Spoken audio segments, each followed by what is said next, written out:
Hi, everyone, and welcome back to Create and Consume, a podcast about what we make, watch, and buy in the era of digital content. I'm your host, Austen Tosone. In episode 13 of this podcast, I shared how I was feeling about being in a style rut.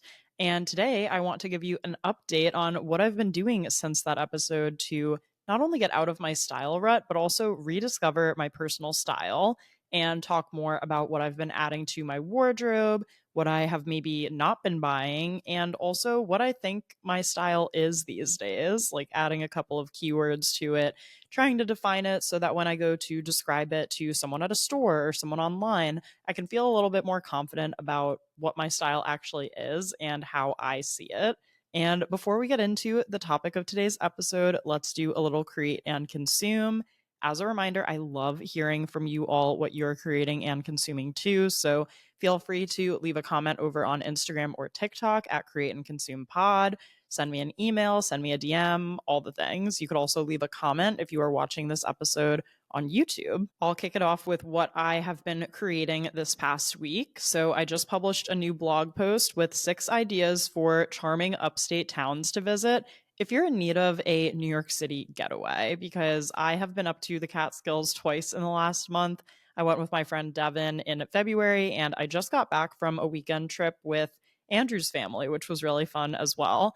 Andrew wasn't actually there. We did all of the girls. We like to do this annual girls trip where we rent a house and we usually get lunch at a brewery on the Saturday that we're there. This year, my niece came, who's 5 and so cute. We had a great time. And this just got me thinking there are so many great towns upstate for weekend getaways. So I ended up putting them all into one place and one blog post. And I put the blog post in order of the closest towns to New York City, all the way up through the towns that are the furthest away. And I tried to keep all of these drives no more than like 2 hours and 15 minutes just to make them more feasible for a weekend getaway. Otherwise, I probably would have included Bolton Landing, which is up by Lake George, and some other places. So I think this is a good mix of towns to choose from, depending on what you're in the mood for. I will leave a link to that blog post in the show notes. And then, as far as what I'm consuming this week, well, I want to tell you about the book that I just finished, but I also did need to mention that I have finished Traitors and Love is Blind. And I want to know, are you guys reunion watchers for shows like that? Because I have not watched either reunion, and truthfully, I've not felt compelled to watch either reunion, but I just finished both shows. I was super happy and satisfied with the results of the Traitors. Love is Blind. It was an interesting season. I feel like I kind of just want to like put this one away and move on to the next season, even though of course there were some happy endings from the season 8, but I'm ready for a new city. I'm ready for like a little bit less everybody knows everybody, because let me tell you, Minneapolis, I've never been there, definitely sounds like a small town. So let me know if you watched either of those shows. Feel free to DM me with your thoughts if you've finished the shows. Like I said, I'm done with them. I don't want to spoil anything here if anyone is still watching, but honestly though, it's a great time to be alive if you're a fan of reality TV. And I do want to tell you about the book I just finished. So we read This Time Tomorrow by Emma Straub for book club. We're actually meeting next week to discuss the book. And this was on my TBR for 2025. If you guys listened to that episode, I don't remember what number it was, but I will link it in the show notes where I shared everything that I want to read this upcoming year. And I'm really happy we chose this one for book club. I wasn't sure if we were going to, because it's a bit of a backlist pick. It came out in 2022, but for me, that just meant it was readily available at the Hoboken Public Library for me, which was awesome. And I'll read you a quick little summary of the book. On the eve of her 40th birthday, Alice's life isn't terrible. She likes her job, even if it's not exactly the one that she expected. She's happy with her apartment, her romantic status, and her independence, and she adores her lifelong best friend. But her father is ailing, and it feels to her as if something is missing. When she wakes up the next morning, she finds herself back in 1996, reliving her 16th birthday. But it isn't just her adolescent body that shocks her, or seeing her high school crush. It's her dad, the vital, charming 40-something version of her father with whom she is reunited. Now armed with a new perspective on her own life and his, some past events take on new meaning. And is there anything she would change if she could? I absolutely love this book, you guys. I gave it 5 stars. I think Emma Straub's writing is amazing. I also love the self-awareness and the self-referential nature of this book. this isn't really a spoiler for the book, but obviously you can see there's a time travel element. And Alice tries to figure out, she's like, is it Back to the Future? Is it 13 going on 30? Like, how did I get here? What's going on? And how do I get out? Just based on like the other time travel cultural references that she knows. There's also a really lovely passage that I feel like perfectly sums up just what it is to be an adult and to have adult relationships and friendships and things like that. I actually did a little reel where I posted that over on Instagram, so I can link that in the show notes as well. And that's all for what I'm creating and consuming, but I do have one more thing to share today, just because it's something personal and I feel like the podcast is the place to do it. And today is, as you're listening to this, Thursday, March 13th, is just a tough day. It marks 1 year since we lost Andrew's dad. He lost his battle with pancreatic cancer 1 year ago today. And I'm not going to lie, it's just been a really hard year. We miss him a lot. And it's just hard to believe that it feels both like it just happened yesterday and also that I feel like, some memories and things are already starting to get fuzzy, which is really unsettling. And it's just a really hard thing. So I just wanted to encourage you, with your family and friends and your loved ones, like, do me a favor today and just text someone and tell them how much they mean to you, or give someone like an extra long hug. I feel like those are kind of the little positive things that we put back into the universe that help counteract some of the other harder things that we go through. And also, I just wanted to mention that I have been volunteering with the Pancreatic Cancer Action Network here in New York City. We are having an event at the end of April called Purple Stride, and I have just launched a team to, in honor of Mark. So I will leave the link to that down below. If anyone is around that day and wants to come out to the event, I will be volunteering there. And also, if you are able to share or donate to contribute to, research for pancreatic cancer, which is one of the ones we know the least about, that would even also mean the world to me. Like, truly, even $5 or $10 does make a big difference. PanCan is great because 82% of money donated goes directly to their patient and caregiver programs. And yeah, that's all I wanted to say about that. So thanks for bearing with me. I just couldn't, not acknowledge what today is. And I hope all of you guys get to hug your loved ones extra tight today. With that being said, let's talk about fashion, shall we? And I absolutely love fashion. I can definitely do more fashion episodes if you guys enjoy those too. I feel like I got on a bit of a career kick. Like, I just was really excited to talk to you guys about my retail job and how brand deals work and working in tech. And then I was like, I know this is not just a career podcast, and I wanted to make sure that kind of circling back on all my different content pillars. And when I was looking at all of the episodes I've done so far, I realized I haven't really updated you guys since we talked about my style rut in episode 13. And I'm glad I recorded that episode because, as I said in that episode, I really want to share more of my process with you guys. And I don't want the podcast to have to be just a place where I share like the polished, finished product. I want you to also be able to hear my thought process and see someone kind of like working towards a specific goal and not just someone who like has already achieved a goal and thinks they know everything. I feel like I do that sometimes with my content, but I've been trying to move more away from that and approach, life with still more like curiosity and the understanding that I don't know every single answer to every single thing. So all of that to say that when we last spoke, I was feeling like I was in a bit of a style rut. And there were a couple of different reasons for that. I think number one was just like the total upheaval of life post 2020, the fact that I wasn't suddenly going into an office every day. So I didn't necessarily need to get dressed. And that even when I do get dressed, sometimes it's more for like influencer events or things that I have to do. And I started to kind of lose track of what I actually like what I would choose to wear every single day. Well, it is up to me. I don't know why I almost said if it were up to me. It literally is up to me. But just in my day-to-day life, I really felt like there was no in between where suddenly it was either just like leggings and a sweatshirt or like an outfit that I planned to be photographed in, and I forgot about whatever the middle part was. So I actually went through a 4-step process that I did document in a YouTube video, so I can also share that link in the description.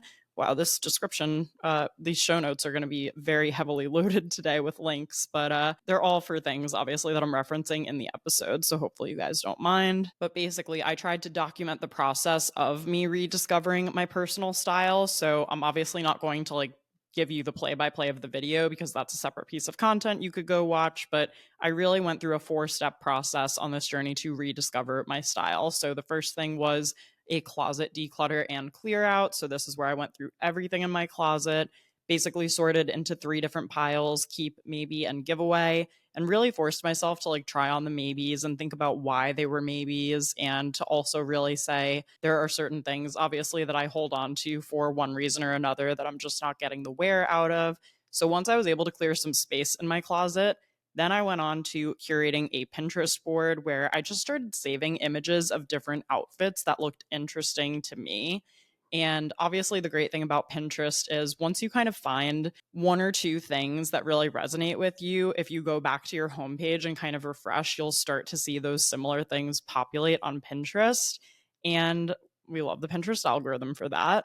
So I would kind of start in and type, kind of keywords or phrases of things that I just wanted to see visuals of, and then find kind of my favorite of those options. So, say, for example, I was typing in like blazer outfits.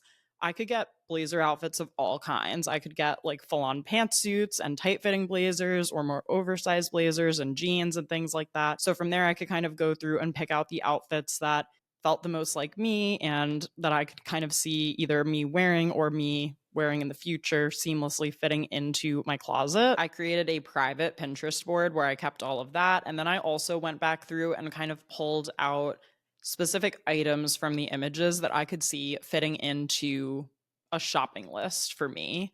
And I will tell you a couple of the things that were on that list that I've bought already, and a couple of things that I'm still on the hunt for. And after I did that, I also got my color analysis done, which is something that I have been seeing people do for years and that I've heard a lot about, but haven't actually tried yet. So if you're not familiar, color analysis is basically when someone takes a look at you and based on your own natural complexion and hair and eye color, they kind of help you figure out what season you fit into. And from there, they make recommendations about different colors that will complement your natural features and different colors that might be a little bit distracting or feel like they don't mesh as well. And again, I like to use the color season as just a jumping off point because obviously, if I see an amazing outfit in a color that's not on the palette, but that I'm really excited about and that I want to wear, I will, of course, still purchase it or buy it or wear it. I just felt like I wanted to understand the things that would naturally already feel like the right color or the right fit for me so that I could make that sort of a bulk of my wardrobe, assuming I liked the color palette. And spoiler alert, I really did. And now it's something I can save and refer back to. It is a favorited image in my camera roll on my phone. So now anytime I'm out and about shopping, I can basically take a look at that list or that diagram. I almost said diagraph. That's not a word. That diagram of different shades. It literally almost looks like a color palette. And if you want to see a visual for my color season is dark autumn, according to my friend Sarah, who did my color analysis. So you can look up dark autumn to see what the color palette is. Obviously, I have brown hair, brown eyes. So brown is a color that looks good on me, among other things that are kind of more warm toned and jewel tones and things like that. So even just knowing that, again, going into a store, I feel like it gives me more of a direction when I'm shopping. And it's not something I have to abide by 100% of the time, but it does give me that more focused lens when I'm looking at things for things that I kind of already know will mesh well just with me, like on a day to day basis. And it could be me without makeup, it could be me without my hair done, just me, myself, and I. But I do want to shout out my friend Sarah, who did my color analysis, because not only did she do such a great job explaining everything to me and help me feel really comfortable and confident and excited about everything that she had told me so that I could explain it clearly to you guys as well. But she also even made me this really cool PowerPoint of like different outfit ideas, like outfit ideas that are casual, what to wear out, even down to what kind of jewelry looks best on me. And I had a really great experience with her. And she does virtual sessions. So if you've been wanting to get color analysis done, definitely look up Sarah.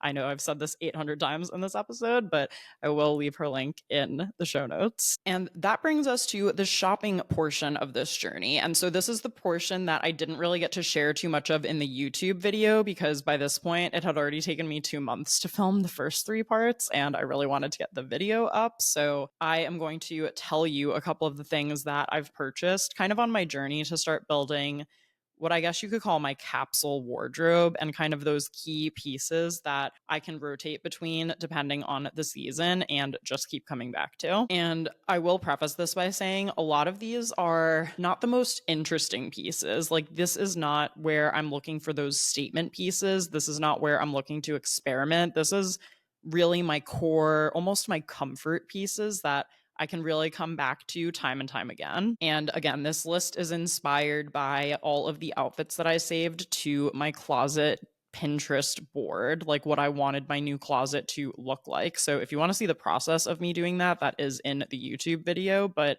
here are a few of the key things that I had been shopping for. Number one was just a white plain cropped sweatshirt. And if you guys watch my YouTube channel, you've probably seen this sweatshirt a billion times because it is such a good thing for me to wear. I feel like when I'm working from home and vlogging, but not really actively filming or doing something super intense, because I feel like it just always looks clean.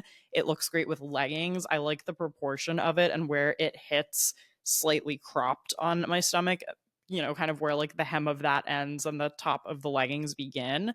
I just feel like it's so flattering. I literally found this on Amazon. Again, this is an item of clothing that I've never really owned before. And so, in order to kind of test these things into my wardrobe, I was more likely buying the like cheaper or more readily available version of some of these things. So, you'll probably hear me say, Amazon and H&M and stores like that throughout this portion of the video. Some of the stuff that I'm still holding out for, I obviously would love to find secondhand. And I just want it to be like the right thing and I want to make sure that I'm buying very consciously. So yeah, for this plain white sweatshirt, I found it on Amazon.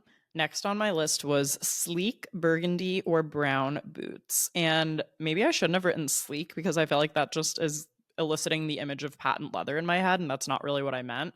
I kind of just meant chic burgundy or brown boots. And I was open to both options, but I am trying to lean into the browns a little bit more. And I think it's funny because brown, I feel like, is just one of those colors that growing up, I always thought it was so boring that I had brown hair and brown eyes. That's why when I went to college, I did the ombre and dyed my hair. I thought it was so cool. And ever since COVID, ever since my girl Jen moved to Montana, who was my colorist at Spoken Wheel, I just haven't colored my hair since. And so I've definitely been embracing more of the natural tones and everything. And I've come around to loving the brown, honestly. So I've been trying to inject a bit more brown into my wardrobe, and I decided that brown would probably be a bit more versatile than burgundy in terms of boots. And again, I would love to buy a pair of burgundy boots in the future and make those a bit more of a statement piece. But here I was kind of just looking for those more grounded pieces. So I actually ended up purchasing a pair of brown faux suede boots from Steve Madden. They are so cute. If I can find links to some of these things, I will link them in the show notes too. But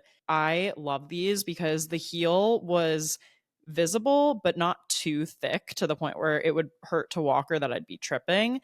And I also liked that the brown suede went all the way down to the heel. So the heel wasn't just like black or wood or whatever. The material actually went all the way down. I actually just wore those out earlier. I went to go co-work with my friend Lauren in Hoboken earlier this morning. So I was wearing those boots. I just absolutely love them. So shout out to Steve Madden for having this pair of boots. I was very excited about that. Another thing that was on my list was tall socks to wear with Uggs. I bought the Ugg Ultra Mini boots. When did I buy them? Last spring, maybe? So this past fall was the first time that I was like truly wearing them out and styling them. And I realized that a lot of people were wearing them, if they were wearing them casually, like out with leggings, they were wearing them with these basically, what do the TikTok girls call them? I think they call them scrunch socks. So, just white tall socks, but then that you scrunch down so that it kind of makes this nice, more laid back outfit combination, I would say. So I did grab a pair of those from Amazon, or I think it actually came in a 3-pack. So I do have those now where whenever I'm running out with my Uggs and I just need like a casual, cute look and I can do my leggings and my Uggs, This way I have the scrunch socks, and it's also good just because I can't wear ankle socks with those Uggs. Otherwise, they just slip and fall underneath into, the soles of the shoes, and then it's like not comfortable to walk around like that. Next up, I just wanted to get some fresh plain white tees. I feel like these are so versatile and easy to pair with everything. And I know that, over time the pits just get a little grimy, and I know there are ways to clean them, but to me they're just never as good as a new t-shirt. So this is also one of those things that I've realized I'm not really interested in spending a ton of money on. I actually found some perfect white slightly boxy t-shirts from H&M that were really affordable, so I just grabbed two of those that have now been in my rotation. And I also wanted to add, H&M has these t-shirts. I'm wearing one today actually on YouTube. I don't know if you can see, but it's almost like just a little cap sleeve, and it's not neoprene-y, but it's just like so stretchy and a really good fabric. Just these little tight fitting t-shirts. Honestly, they kind of remind me of the ones that Skims sells. I know nothing about the makeup of the Skims tees, like what they're made of, what this is made of. So I don't know for sure if it's like really the same thing, but it kind of has that look, if you know what I'm talking about. And these for me have been incredible. I feel like they're my new go-to layering piece. So I'm wearing one in a chocolate brown right now. I have one in kind of like a slate gray, and I also have one in, what color even is that? I almost said Pepto-Bismol, but I feel like that's giving you the wrong image. It's a little bit more mauvey than that. It's like a slightly muted pink, but it's still kind of bright. Basically, I stumbled upon these a few weeks ago when I was at the Garden State Plaza with my mom, and ever since I am newly obsessed with these. I like want one in every color. I just feel like they still do look chic, but they're super comfortable and they layer well under, blazers. I'm wearing one layered under a blazer today. I feel like they layer well under sweaters too. So this is my new favorite thing. I'm obsessed. And the best part is they're literally $10. So thank you, H&M, for giving me this gift of these affordable stretchy t-shirts that I love. Also, on the note of Skims, I have now tried Skims bras, and I do understand the hype and will be ordering more. Another thing that I had written down was more colors of baseball caps. I don't know if you guys remember this, but a few episodes, or maybe not a few episodes back, at some point on this podcast, which I guess could have been any time between now and last May when I launched it, I was wearing a baseball cap for one of the recordings, and I was like, I don't know what it is, but I've just been feeling really comfortable and confident and happy in my baseball caps lately. So I wrote down that I wanted to get more colors of baseball caps. Again, I was looking for either just like a plain cream or white or beige cap. So I did get this at H&M again. I feel like there will be other caps and things in the future where I want to pay more to have like a specific logo on the hat, or I'm going to like put a little bit more money behind it. So I did just grab a cheap plain beige cap from H&M, and I've really been enjoying styling it lately. Next up was a specific style of sunglasses, and I'm sorry, I'm actually going to apologize because I don't know the name of this frame. It's almost like an elongated, it almost looks like a rectangle, but then it's oval at the edges, and it's definitely not cat eye, it's definitely not aviator. It's almost just like these what I regret doing this already. If you're watching on YouTube, I'm literally like trying to show on my face what the frames look like. But anyway, these are a style of sunglasses that I noticed kept reappearing when I did the Pinterest board, and I was able to find a 2-pack on Amazon. One with the sunglasses in plain black plastic, and another with the sunglasses in like a brown tortoiseshell style. I absolutely have been loving both of these. I've basically just been flip-flopping between the two pairs. And for me, sunglasses is just one of those things that I'm never going to spend money on because I consistently lose them or scratch them or they break or something goes wrong. And to me, I just know that's not the right luxury item for me to invest in ever. So I will continue to buy cheap sunglasses probably for the rest of my life. If someone wants to give me a nice pair of sunglasses, I am not opposed to it as a gift. I'm just saying, as far as my track record goes, I might not take the best care of them, and that would obviously be on me. Case in point, I do have one pair of Adam Selman and Lace Specs sunglasses from all the way back when they did that collaboration. I must have been working at Nylon or something to have them gifted to me. And I take them out like once a year to take photos with, and then they go right back into their case, and I never actually like wear them out because that's just how it is. Another thing that I had written down was upgraded belts, and I was eyeing some of the belts from Orium Collective, and I think those are gorgeous. They do go on sale a lot, so I would definitely keep an eye out for that, but I just wasn't finding ones with the hardware colors that I wanted and the leather type that I wanted. The leather would either be, an interesting texture or something that kind of changed the style of the belt. Or if I did find like the plain brown leather that I wanted, it had silver hardware, not gold. So I was just having a hard time with things like that. But I was in Madewell a few weeks back and I did find a belt that I really love that is plain black leather with this really beautiful gold, like yellow gold hardware. I want to say that was around like $60 or $70. Again, for something like leather that I know I would have for a long time, I'm willing to like pay more than whatever you would find at Target for something like that. But yeah, if you guys have places that you've been buying belts lately, let me know what they are. I also had been saving a bunch of leopard flats, and admittedly, there was one pair of pointy toed mules that I really wanted, but I did end up purchasing a pair of leopard ballet flats from Steve Madden as well when I was there. And they also had these ballet flats in a beautiful, shiny red, but I just could tell they weren't going to be as comfortable as the leopard print ones. So I ended up walking away with those. They're super cute.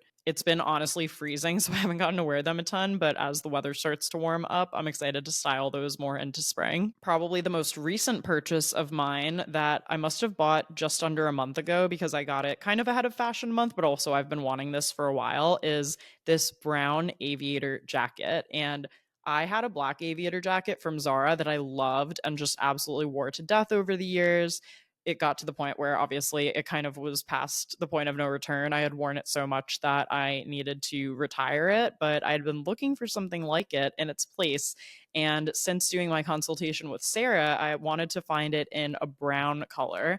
And what I actually ended up with, I feel like, is the best of all worlds. Like, if I could have dreamed up my dream aviator style jacket, it would have been this. And it has this brown suede fabric. And then on the inside, it has that white shearling lining. And the accent pieces, like the extra belt buckles and things around the jacket, are all black. So I feel like that perfectly ties things together for me because as someone who lived in New York for, I guess, technically 8 years and then, 4 years in Hoboken. So as someone who's been in the New York area for over a decade, I do own a lot of black. And this is feel like is a way to mesh my old wardrobe and my new wardrobe so I can still wear this jacket with like black jeans and I can still tie in black accessories and all of those different things, but I'm able to also make brown kind of like the main color of an outfit when I wear this jacket now. Absolutely love this one. I found it on ASOS. It's Miss Selfridge, which I guess isn't a brand that exists outside of ASOS anymore. So ASOS is the only place you can find it. And then I finally caved and purchased the sheer tights that I've seen a lot of influencers talking about. And I'm not going to lie, you guys, these are not my favorite. And maybe I just need to wear them sometime that isn't fashion week, or maybe I need to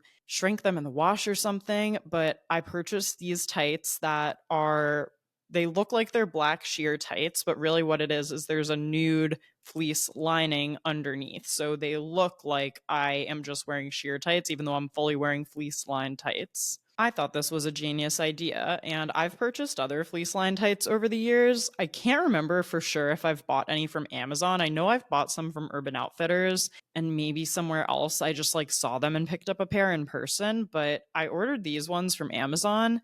They were like falling down all day when I wore them. And of course, I wore them out to Fashion Week for the first time with no test run or preparation or anything. So, and it wasn't like I was ever in a place where I could like yank them up without being super conspicuous. So I did not have a great time wearing these the first time that I tried them out. So I will try them again, but honestly, I've been avoiding it because that was not a fun time for me. So if you have any other recommendations also for fleece line tights that look sheer, please tell me what they are. That's everything I've been purchasing in the last few months to contribute towards my capsule wardrobe. And I did put this video out that I was talking about in December. So I would say over 3 months. I'm not acquiring things, at too much of a rapid pace. I feel like I'm acquiring things generally slowly, which is obviously good. And also, like I said, there's a couple of things here that I'm still kind of on the hunt for. So, one thing is a chunky cropped knit sweater. I feel like that is probably going to be a next winter purchase for me, just because right now we're coming hopefully up on spring, and I feel like I'll have a better sense of what colors within this color palette I'm really wearing a lot of throughout the spring and summer. So I feel like there are definitely options out there. I just haven't narrowed down on any of those yet. I also have on here raw hem denim. This is something that I saw come up time and time again in my Pinterest board, and I'm sure that these are readily available on some of my favorite denim sites. Two of my favorite places to get denim are Abercrombie and Madewell. I just find the sizing to be consistent. I really like the ratio of, how would I explain this? Like with the jeans, the ratio of stiff fabric to still comfortable wearable fabric, because I love the look of stiff fabric, but obviously no one loves the feel of stiff fabric. So those are usually my top two places that I do look for denim though. And I do feel like raw hem styles will be more readily available in the spring and summer months. I wrote down slingback kitten heels here, and this is a type of shoe that like I wear in my head a lot, but I really don't wear in real life a ton. But I feel like these could be great shoes to wear to like evening events in the city. I feel like I almost always end up in some kind of flat if it's the summer or boot if it's the winter. And I would like to be someone who wears heels to events. I will say the fact that I take public transit most places around here is probably one of the things that does limit the type of shoes that I would wear. But I do feel like if I could find a pair of comfortable slingback kitten heels, that I could walk a mile in them or more. Those are definitely on my radar. My heart is telling me to look at And Other Stories, but I have purchased some shoes from there before and they weren't the most comfortable. So my head is telling me to wait. And I don't know. Honestly, that might be even like a go to the department store mission for me, which is a very rare mission of mine these days. But for shoes, I do feel like there are some things that are just really worth figuring out in person. And I think that's one of them. Another thing that I had written down was large brown/gray/red scarf for layering. Again, I think I'm going to save this one for next winter just because we're coming up on the end of winter. And for some reason, I actually wasn't really that big on styling scarves this year. So I think I'll have a better sense of what I actually want heading into next year. Next up on my list is a black silk midi skirt. And to be honest, I know I just got finished talking about how brown is my color, as I've learned, but this to me is just like a year-round piece that I can wear with things. It's so easy to style in the spring and summer, and obviously can be layered with tights into fall and winter too. And this to me, especially because I'd be interested in making sure that this skirt like looks expensive and is cut on the bias and things like that, I would probably like to hold out to buy something like this from maybe not these exact places, but like more of an Aritzia, a Reformation, the Frankie shop, like places like that rather than just H&M or Amazon. Not that you can't find the options there, but again, if this is something that I'm going to invest in and then have for years and years and years, that's kind of my thought process there. Another thing on my list was a sweater dress with a slit, and in my head, this is a long sleeve sweater dress. It is maybe like a midi length sweater dress. I don't know. I've seen a couple of options on, like the ASOS and the Princess Polly boutiques of the internet, but I just haven't found one that I really, really love. I also think I have kind of unrealistic expectations here because I did fall in love with a Staud sweater dress. It's not a midi sweater dress, but it is just like a short sweater dress that has this perfect A-line to it and it's chocolate brown. Like it really is the perfect dress. However, it is $400. And that's just not in the budget right now. Like maybe in the future someday, hopefully, because I am obsessed with it. But that is also something that I could see myself spending more of like an Aritzia price point for if I found the right piece. I had also written down basics with interesting details, and I still don't totally know what I mean by this. I wrote down like long sleeve white top, but with a pattern. Like, I think I am just looking for those kind of elevated basics. So, obviously, tops like this, like I was saying, I feel like having something a little bit more elevated or maybe with a pattern or a logo or something will just give me a few more options as I continue to like build out this part of my closet. And then lastly, I did have a few outerwear pieces I was looking for, which I couldn't really make up my mind about this year or find something that I liked. So I will circle back on these for next winter. But I will say that I did rent a suede jacket from Newly, and I did rent a couple of coats that I wore during Fashion Week. And I absolutely love renting as a way to supplement your closet as you are trying to like test things out or see how something would look or how you would style it. So definitely check out rental options. There's Nuuly, there's Fashion Pass, there's Rent the Runway, there's lots of different ways to try out and test different things in your closet if you feel like you're going through a similar thing. But a few of the things that I'm still looking for are an oversized bomber jacket. I do hope to thrift that. A long black coat for winter. Again, I feel like that's an investment piece that I just need to do a bit more research into so that I pick one that I have basically forever. A cropped shacket. I might circle back on that during like fall/football season, and also a cropped puffer vest. I already have a black puffer vest that's a bit more oversized. So I was thinking if I were to add in another one of those options, which I do like for layering in the spring and fall months specifically, I would look for something a bit more cropped and something brown. Again, if you guys have recommendations for where to buy puffer vests and ideally like stylish puffer vests, and in my head, that just means like a little bit more fashion forward than like a Patagonia or an LLB. And clearly, those are really quality products, and clearly, those are made well and good materials and all that stuff. But from a fashion standpoint, I just want it to be a little bit cuter and more fitted. That's what I've been buying and what's on my list. I would also, as we go into spring and summer, like to get a couple of midi and maxi dresses in patterns that feel like me. And I feel like sometimes I get into the habit of buying cheaper versions of those and then going through them each season. So I do feel like those might also be potential pieces that I would invest in over time. And also, I really would like to purchase some kind of designer bag this year. I'm kind of waiting though for like a particular milestone that I have in mind for what I could maybe get that in celebration of. So keep you posted there. All of that to say, I have been trying to think now like what I would consolidate this down into and how I would actually define my personal style. And even though I am a human with a brain,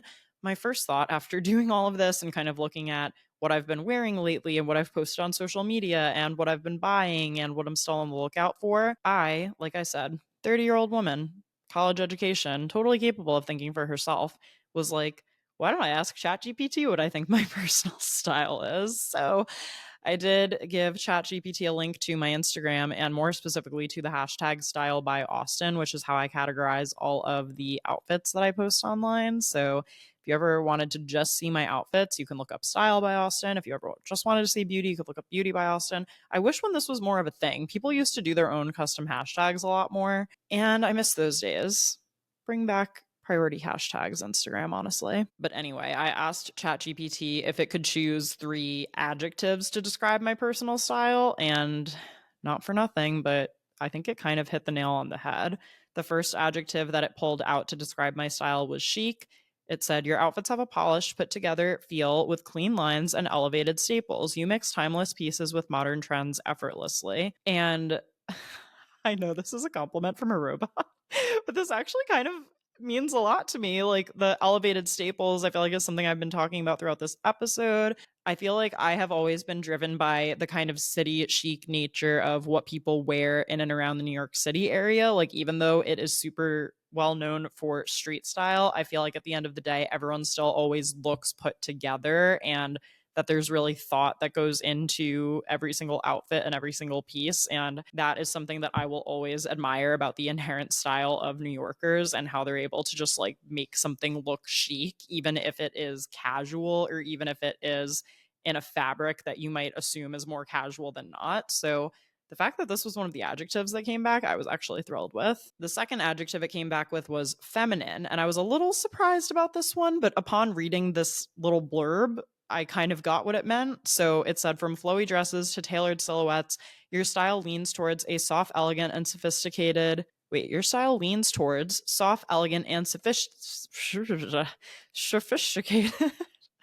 Sophisticated touches. You know what it is? I'm so used to saying Caitlin's blog, which is sophistication, that I usually emphasize the Kate part of that. And I think that's why I just tripped over that word, seriously, because I'm more used to sophistication than sophisticated. Anyway, let me start that whole thing over. From flowy dresses to tailored silhouettes, your style leans towards soft, elegant, and sophisticated touches that enhance a classic feminine aesthetic. I feel like I wear a lot of pants, so I didn't necessarily think it would pull up the word feminine for me. But when I think back on it, and especially when I look at how I style everything, I do see what it's saying. I think during the summer months, I lean a lot more into the flowy dresses and things like that, especially because I love something loose and that flows and that moves when you walk. I mean, today I'm wearing an oversized blazer with a pair of pretty normal fitting jeans, I guess like a straight leg jean, and then this little top. So I guess this does kind of like accentuate my body in a way, even though like the oversized blazer, I think in my head makes it feel more masculine. But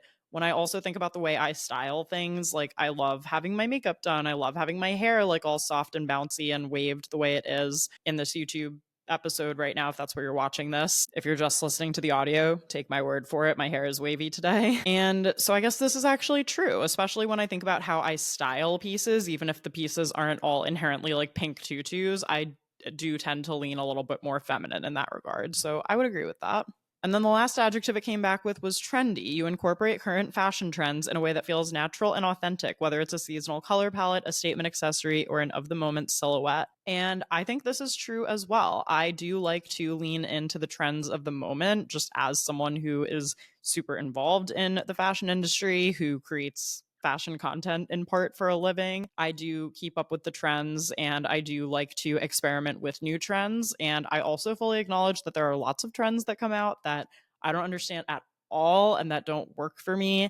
They say never, but like there's a 99.99999% chance that you will never ever see me in a pair of Crocs. And like that is something I feel that I can say and stand by for many more years to come. Even when Crocs went through their cool phase, I guess a season or two ago, I kind of tried to block that out of my mind. So I can't even really tell you the details of when it was, but believe me, at some point it was brought to my attention that they were cool and I was shocked. And then I had only asked it for 3 adjectives, but it went on to say there are also subtle touches of minimal styling in your more streamlined neutral looks, but overall you balance trendy and feminine chic styles beautifully. And I feel like the minimal styling actually comes down mostly to my accessories. I feel like I'm much more likely to wear like a super colorful patterned coat than I ever would be to buy like a pink bedazzled bag, if that makes sense. I mean, even today, I'm wearing a gold chunky necklace from Orium that I bought, I want to say like 4 years ago. I wear this necklace all the time with different outfits.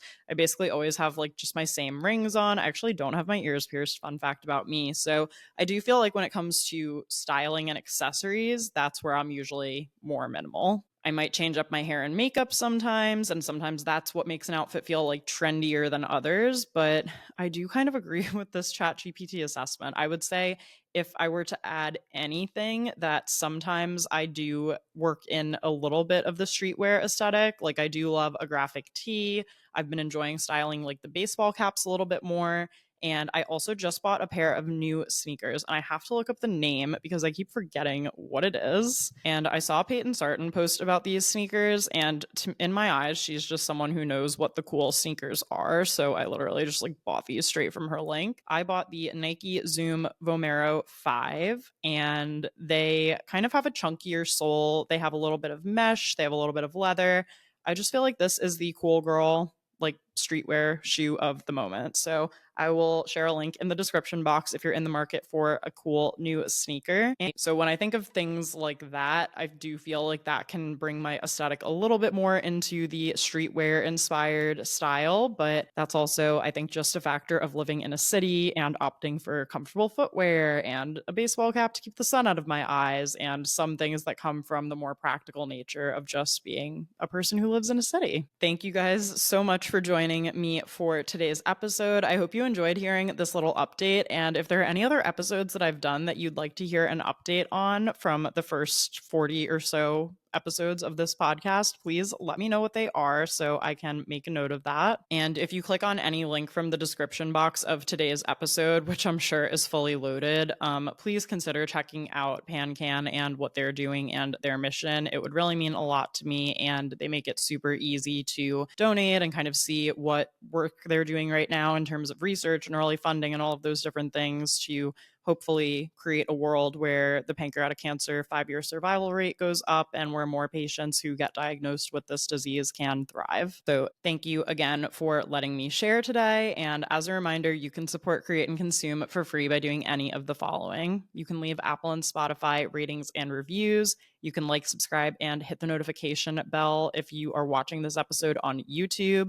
You can follow along at Create and Consume Pod on Instagram and TikTok. You could send this episode to a friend who might enjoy it. And as always, don't forget to check out createandconsumepodcast.com for episode recaps and more. Thanks again for listening, and I'll talk to you soon.